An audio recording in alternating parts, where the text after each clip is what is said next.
Hello guys, I wanted to talk today about this back and forth between China and the United States on labeling of each other's, it's about the U.S. and China labeling each other as dangerous media outlets. So it starts with the U.S. And mostly backed by Secretary of State Mike Pompeo, and most recently he added another six Chinese media outlets as foreign missions of China. That was on the 21st of October. And he claims this was an effort to push back against the Chinese communist propaganda efforts. And in total, that adds up to 15 Chinese outlets designated as foreign missions in 2020. And what gives them this label is because Pompeo and our country claims that these Chinese media outlets are substantially or effectively controlled by a foreign government. And they claim that the State Department claims that this is all just, they're not going to regulate these media outlets to any extent. They're really just letting American consumers know, the public know that these media outlets are avenues of propaganda from the Chinese Communist state. But they are overlooking that there's a little bit more to it than that. You see, when you're a media outlet that receives this label, you are required to inform the State Department about your personal, they say, if you're so basically who works for you and what real estate you own. That's information that these Chinese media outlets are going to be required to provide the State Department, as the 9 previous ones that had been established this way, classified this way. So that's 15 total, and 15 total this year that have been classified this way by the State Department, and 6 of them just within this week. Now, what that mean? Now, I would tell you guys the names of these media outlets that are being called foreign missions and labeled that way, but I can't even pronounce a lot of them. They're like Chinese names, and I haven't heard of any of them. I've heard of some Chinese outlets, but not these. So I won't go into the names, but 6 of them, 6 new ones added. I'm sure you can find them online if you look. So in retaliation, just a few days ago, actually yesterday, it was reported that China demanded that in retaliation, 6 U.S. media groups have to report to the government on their staffing, finances, and real estate.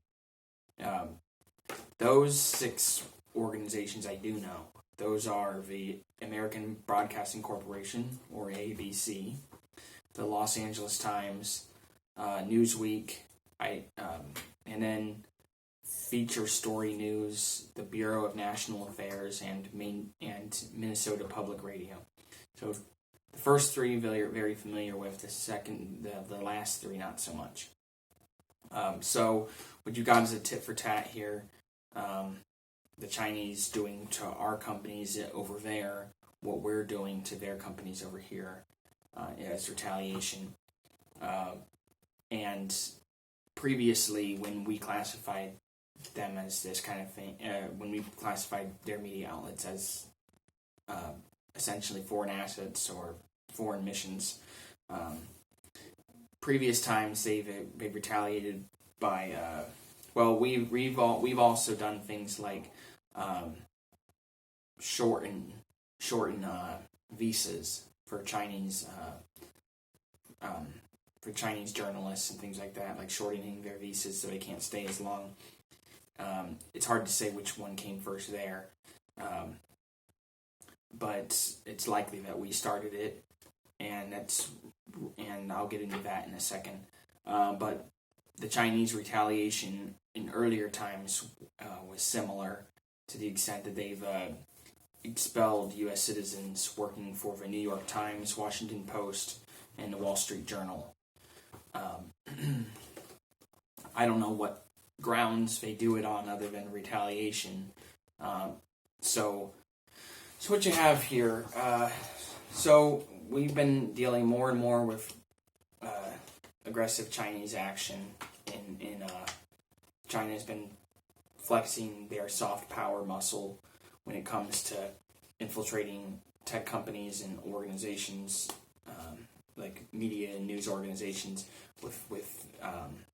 and we've been dealing with a lot of Chinese spying lately and intellectual theft.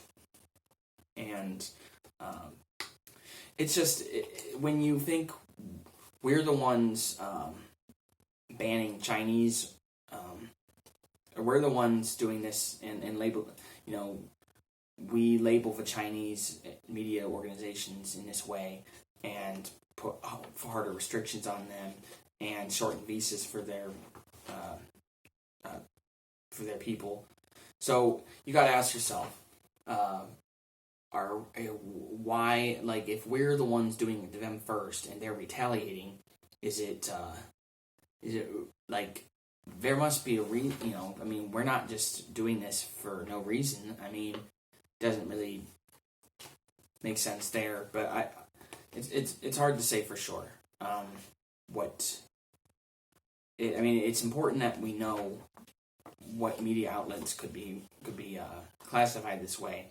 It just seems more, I guess what I'll say is, it seems more probable that we have a reason to label these companies this way, these Chinese media outlets this way, and put tighter restrictions on them and their employees. It makes sense that if we're the first ones to do it, and we're the democratic nation, it makes sense for us to recognize, hey, you media companies are not are working for the communists, and we're going to label you as such and restrict your workers and force you to report to our State Department. And the fact that the Chinese are retaliating would have you believe that if it's our tit and their tat, then it's clear that we're the ones who are playing ball. We're the ones who are playing more fairly with our media outlets over there than they are here, because they're not the ones attacking our media outlets in any way other than retaliation. So if they had reason to believe that we are the guilty ones, they would have been the first ones to do it. Instead, it's them retaliating on us. So I think it's fair to say that there's more justification, there's more substance in our claims of them being foreign missions than there is in their claims. They're not even really making claims here as much as they are just doing in return what we did to them, which on the global stage is, it's saving face for what we're saying on a global stage. Our State Department makes these statements and takes these actions, and they want to make it look like they're doing things too. But in reality, it makes them look like the petty ones, and not, because if they're doing what we did in return, they're not claiming responsibility for what we're doing. They're retaliating. So if we're just throwing things, there was not a lot of information brought about from the State Department on these companies, but the fact that we did it first and targeted these companies specifically, there must be some substance there. And the fact that the Chinese do the same things, it doesn't make sense that there are exactly the same amount of American companies doing what we're doing to them, or what they're doing to us over there.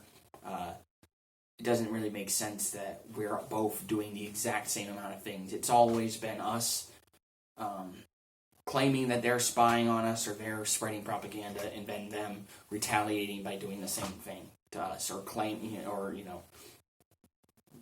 putting the same restrictions on our journalists and our news organizations over there.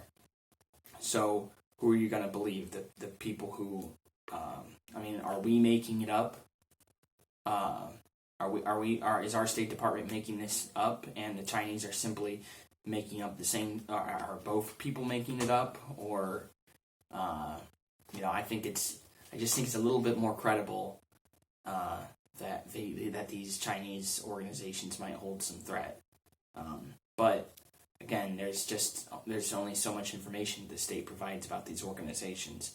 I do think it's important that we remain vigilant and keep in mind the reality of Chinese companies and media outlets and their direct involvement with the State Department compared to our media outlets and the freedom of press the freedom of press and free speech that we enjoy as Americans. So keep that in mind. Anyway, thank you for listening.